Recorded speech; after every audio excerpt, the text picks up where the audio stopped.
Assalamualaikum warahmatullahi wabarakatuh. Di sini saya akan membahas mengenai aspek sosial ekonomi. Yang pertama yaitu pentingnya aspek sosial ekonomi dalam studi kelayakan bisnis. Aspek sosial dan ekonomi merupakan suatu pengaruh yang akan terjadi dengan adanya perusahaan, khususnya di bidang perekonomian masyarakat dan bidang sosial kemasyarakatan. Setiap usaha yang kita jalankan akan memberikan dampak positif dan dampak negatif bagi berbagai pihak. Bagi masyarakat, adanya investasi ditinjau dari aspek ekonomi akan memberikan peluang untuk meningkatkan pendapatan. Sedangkan bagi pemerintah akan memberikan pemasukan berupa pendapatan, baik bagi pemerintah pusat maupun pemerintah daerah. Yang kedua, dampak yang timbul dalam peningkatan ekonomi rumah tangga, yaitu dapat meningkatkan ekonomi rumah tangga melalui yang pertama, terbukanya kesempatan lapangan pekerjaan bagi masyarakat, sekaligus mengurangi angka pengangguran. Kemudian yang kedua, tersedianya sarana dan prasarana umum yang kelak akan bisa berguna untuk masyarakat banyak, juga pemerintah, yang berupa jalan raya, listrik, sekolah, masjid, dan lain-lain. Yang ketiga, yaitu tersedianya beragam produk barang dan jasa di masyarakat, sehingga meningkatkan persaingan dalam menciptakan dan memenuhi kebutuhan masyarakat. Selanjutnya, yaitu mengenai hambatan di bidang ekonomi. Pelaksanaan pembangunan ekonomi terus dilaksanakan dalam rangka untuk menaikkan ataupun paling tidak untuk mempertahankan pendapatan yang telah kita capai. Adapun beberapa penghambat pembangunan itu, yang pertama yaitu iklim tropis. Iklim tropis dapat menyebabkan terjadinya lingkungan kerja yang panas dan lembab, sehingga dapat menurunkan usaha ataupun gairah kerja manusia. Banyak muncul penyakit serta membuat pertanian kurang menguntungkan. Yang kedua yaitu produktivitas rendah. Hal ini disebabkan oleh kualitas manusia dan sumber daya alam yang relatif kurang menguntungkan. Yang ketiga, kapitalis sedikit. Kapital sedikit disebabkan oleh rendahnya produktivitas tenaga kerja yang akan berakibat kepada rendahnya pendapatan negara, sehingga tabungan yang sebagai sumber kapital juga akan ikut rendah. Yang keempat, nilai perdagangan luar negeri yang rendah. Hal ini disebabkan karena negara miskin mengandalkan ekspor bahan mentah yang mempunyai elastisitas penawaran permintaan atas perubahan harga yang inelastis, sehingga dalam jangka panjang dapat mengakibatkan kerugian.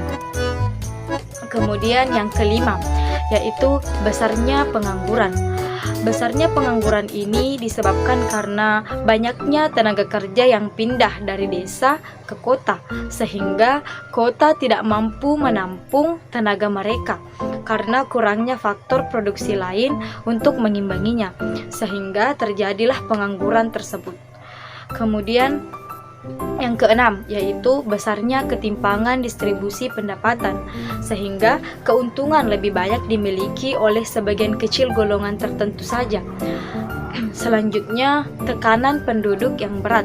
Hal ini disebabkan karena naiknya rata-rata umur manusia yang dibarengi dengan masih besarnya persentase kenaikan jumlah penduduk yang makin lama makin membebani sumber daya lain untuk memenuhi kebutuhan hidup. Dan yang terakhir, penggunaan tenaga kerja yang produktivitasnya rendah, sehingga hal ini disebabkan karena faktor sektor pertanian menjadi mata pencaharian utama. Selain itu, kualitas alat-alat produksi, pupuk, teknik pengolahan juga masih relatif rendah. Kemudian yang selanjutnya yaitu mengenai pendapatan peningkatan nasional. Apabila suatu investasi bisa meningkatkan pendapatan masyarakat, maka secara otomatis akan meningkatkan pendapatan nasional, yang artinya dengan adanya investasi akan berpengaruh terhadap peningkatan pendapatan secara nasional dan juga peningkatan daerah di mana investasi tersebut dilakukan. Untuk menghitung pendapatan nasional dapat dilakukan dengan 3 pendekatan.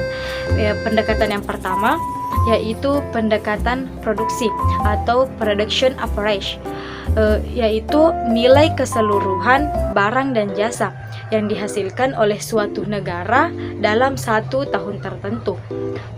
Cara menghitungnya yaitu pendekatan produksi dengan cara menjumlahkan nilai seluruh barang dan jasa.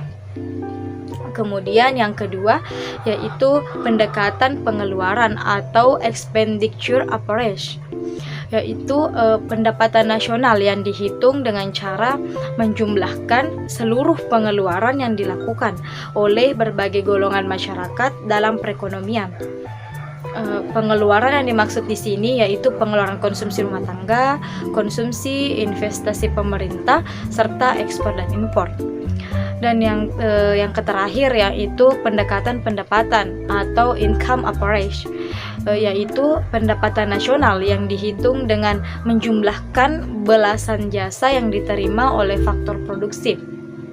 Contohnya gaji dan upah, sewa, bunga, pajak tidak langsung, penyusutan, dan laba ataupun keuntungan.